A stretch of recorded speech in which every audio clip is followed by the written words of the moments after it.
Hello, everybody, and welcome to Walk the Talk, episode 13. And we are still talking about consistency because we are consistently going to enforce all the different aspects of this topic because it's such an important one for us as parents specifically. In general, I think consistency and discipline, as we discussed last time, go hand in hand. The more we are committed to doing the right thing, the more it's actually going to not be so difficult and become a habit, a positive habit in our lives. And this is what we need to teach our children. So today, Isla Redden and myself are going to discuss the value of consistency in communication with your child and also in modeling the correct behavior. So I'm sure that if I mention that to you, you can think of several examples of where this really was very important and valuable in your life, Isla, because our children are a little bit bigger by now. So we've had lots of experience in what one should and probably shouldn't do as a parent, what is helpful and what is not so helpful. So you can start by just giving us your take on especially consistency in terms of communication with your child. What that the immense value of that. Yes. Yeah. So consistency, that the communication piece obviously changes so much over time because there's only so much that you're going to be discussing with a younger child, because there's the cognitive piece of it. What are they capable of? As your kids get older and teenager, you have to be ready to talk about everything. And everything can be very messy, but the most important part of talking about everything and being able to do that over time is that your kids are not holding secrets back from you, that you're getting, even when it's difficult, you're getting the truth. And one of the examples that comes to mind is with my older son when he was 17 and his girlfriend at the time was 18. And he started talking to me about the fact that she wanted to have sex before she left for university. And that for a mom is like, Yes. okay, you like try not to get wide-eyed and you just nod a lot and you let them talk. But that conversation, what was so beautiful about that was the fact that I was able to give him the girls or the woman's perspective of what might be going on. I wasn't going to be in a position to say, do or don't. I mean, I'm not going to be the one who can tell him what to do. I don't have any authority at that age. But what was important was that we had a very, very open communication about it. And it gave him a perspective. It gave him the opportunity to really think through what was going on in that relationship, which turned into a blessing in disguise when she quit university 4 months later, left behind a huge scholarship at a top-tier university to come back to get him, so to speak. And fortunately, he'd already moved on.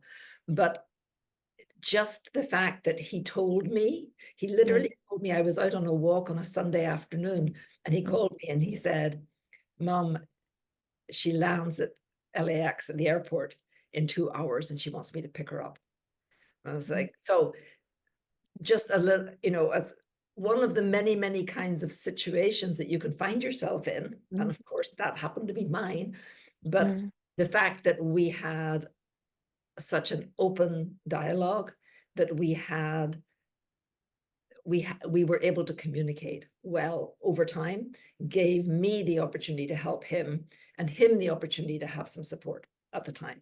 So if I relate that back to the consistency piece, It's just the fact that you open the door to conversations as early as you can that makes sense, that's age appropriate, and you keep that door open and you Mm. don't ever shut it for any reason, because you Yeah. never know what the consequences of shutting it might be, and then your child closing down and never telling you what's really going on. That is such an amazing point that you're making, because that I think that is a fear for most parents, is especially when you see your child is not quite themselves, or you see that something must have happened because you can see there's a change in behavior or whatever. If that door is not open, it's going to cause so much more worry and stress, because you know that openness is not there, that will enable you to actually have a positive input at the necessary times. And sometimes we really just don't feel like having a hard discussion about stuff because we've had a hard day, or we are stressed about other things, or there's just so much that we need to deal with that, it's like, oh, wait, I can't talk about that now, I'll talk to you later, or whatever. Anything that will make that child feel like this conversation is not important enough now is something that might close the door on what it is, on that key moment where important things needed to be shared. And it's so true what you say. I mean, I think it's wonderful that your child felt open enough, and supported enough in your relationship that he could share that with you. I think for most parents, that would have been a saving grace at a very important time in their lives. And that's amazing. It just shows you the value of consistently seeing that through, so that the day where there is a really big thing that needs to be sorted through, your child felt the importance of sharing that with you. I think that's wonderful, because that's the thing. We often, with the parents that I deal with younger children, they always think, oh no, we're not going to discuss those things now. There's time for that later. That's not a discussion that needs to be had now. But the moment there's any sign that that is something that is actually coming up for your child, or for some reason it seems to be a topic they want to address that day, try not to close the door on any kind of conversation at any point, even if you don't feel that it's necessary or important yet. Because the day you close that door, for whatever reason, it's very hard to open it again later. Yeah. Awesome, awesome, awesome truth that you shared there. Thank you so much. Well, I think that it helps to have a living example of something that could have gone so incredibly wrong. Mm, mm, And I think it's also important to realize that as a parent, you actually don't have any control. You truly don't. The mm, only thing that you can do is mm, have a relationship that mm, is so reliable, trusted, solid, and mm, loving that mm. you're able to help guide when the opportunity presents itself. Yes. And that's really it.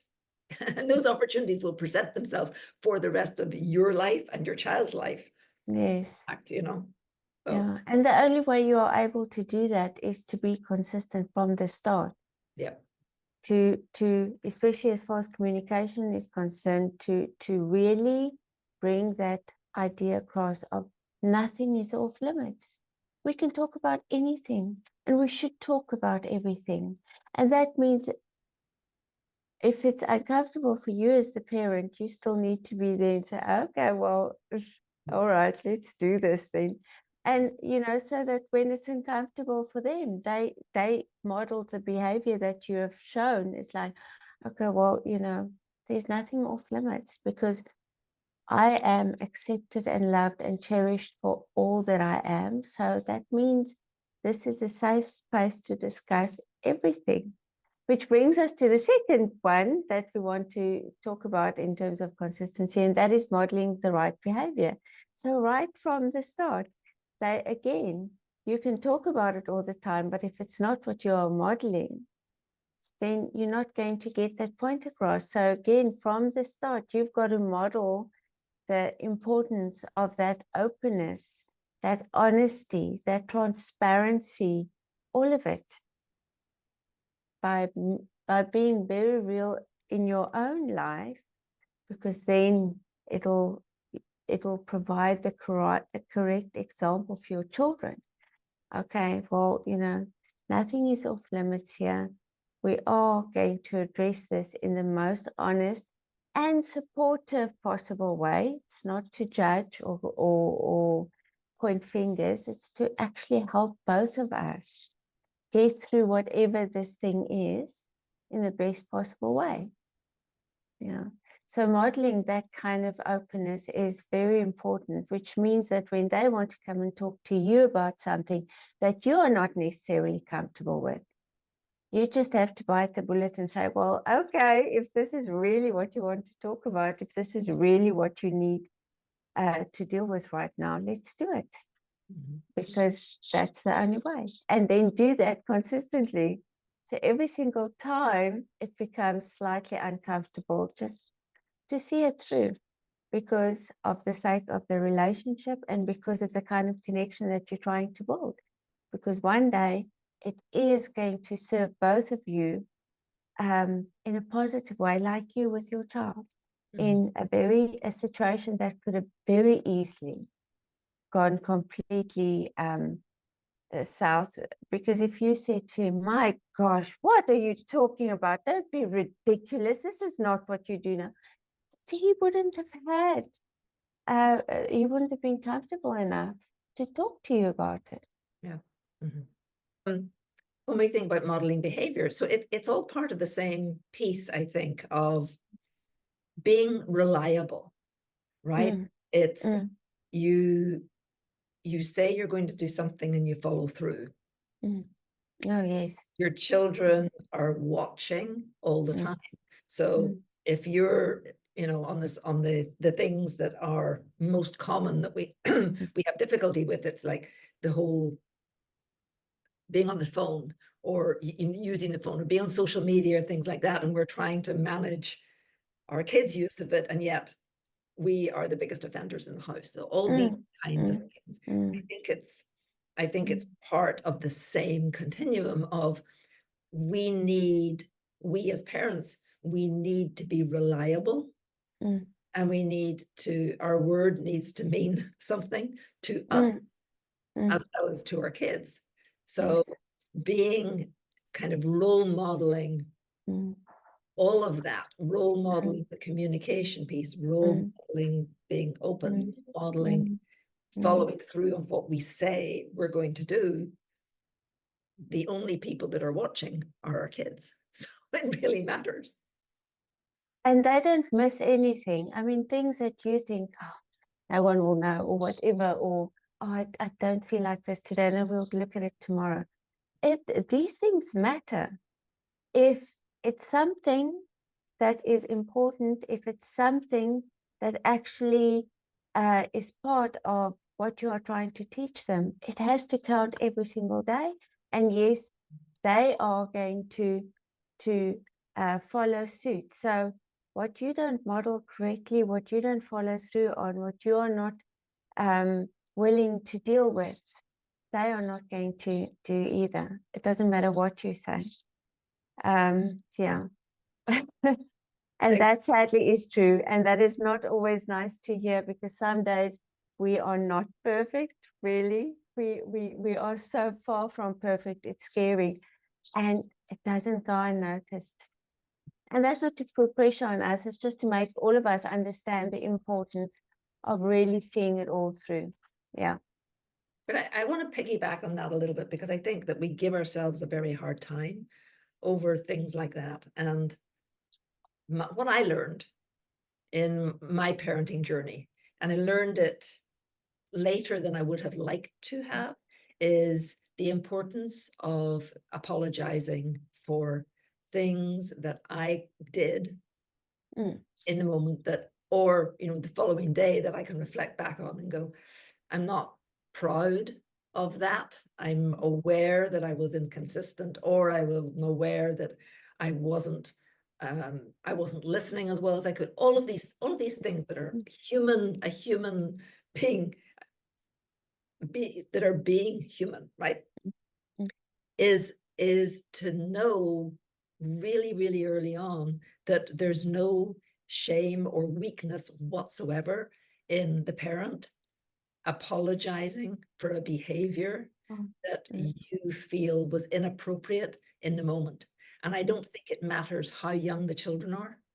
Mm. I think being able to do that, having the courage, and then role modeling it, because that's what you're Mm. doing, you know, Mm. Mm. you're role modeling that, you know, I'm not perfect. We're Mm. all in agreement that I'm not perfect, but I do own, to the extent that I can, the mistakes that I make. Oh, that is so key, Isla. It's fantastic what you're saying now, because that is something I had to learn. That is not the kind of society we grew up in. You know, the parents were always right, and um, that just that in itself made strained the communication and made the connection with my mom especially so difficult at times, because she was always right, doesn't matter what it was, and she wouldn't listen to my um, angle on something or my view. And that is something that from a very early age, if I knew that I did something that I could have done so much better, or it wasn't quite what I tried to teach my children, I really learned to go and say, I'm so sorry that I said that thing yesterday, because I realize now that it might have hurt you, or it wasn't living up to what I am telling you to do or be, or you know, I'm so sorry for the damage that might have caused. It doesn't matter whether it was the next day or the next week. Whenever I came to the realization that I could have done it better, I really felt compelled to do this. And what that says to your child is, okay, none of us are perfect. That's okay. That's absolutely okay. We have grace for one another. We are so appreciative of one another that we can we fully understand that, and that is okay.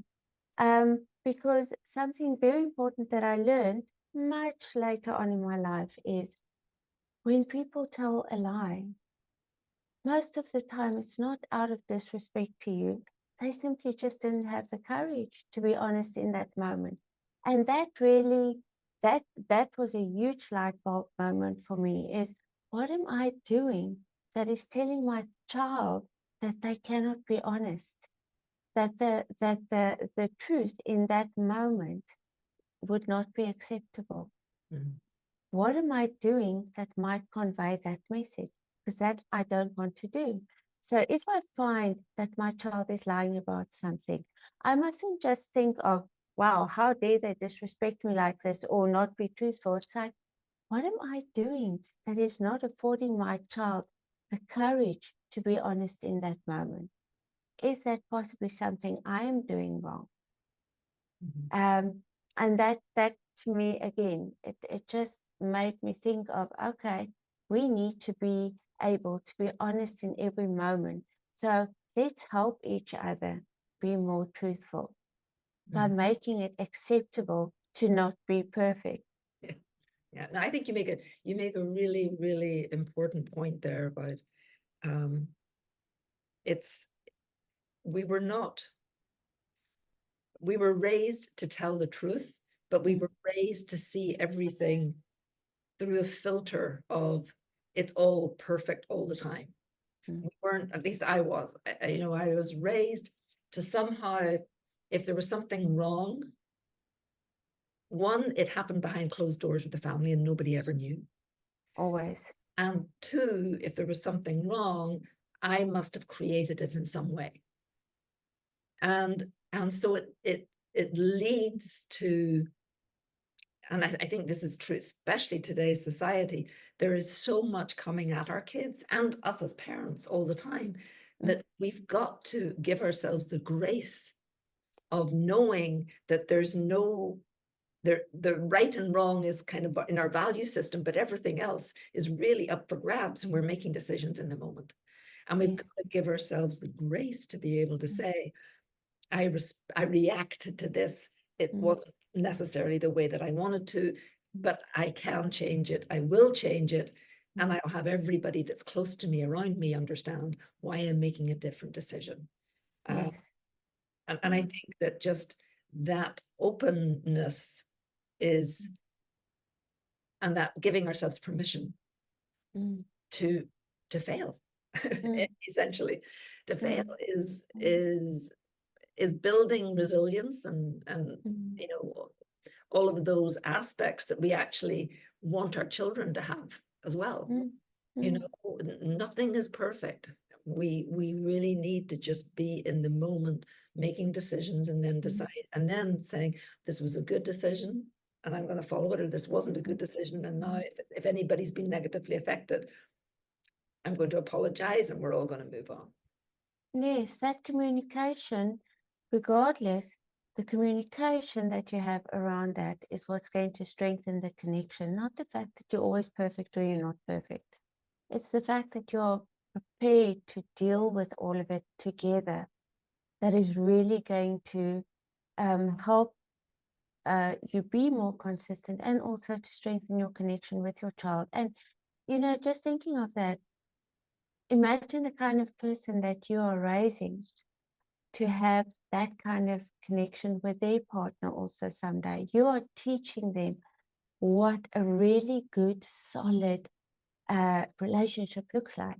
It's not always perfect. It's not always nice. Sometimes very uncomfortable, sometimes really difficult, but so worth it, because it enables you to be fully you and fully loved and appreciated for it at all times.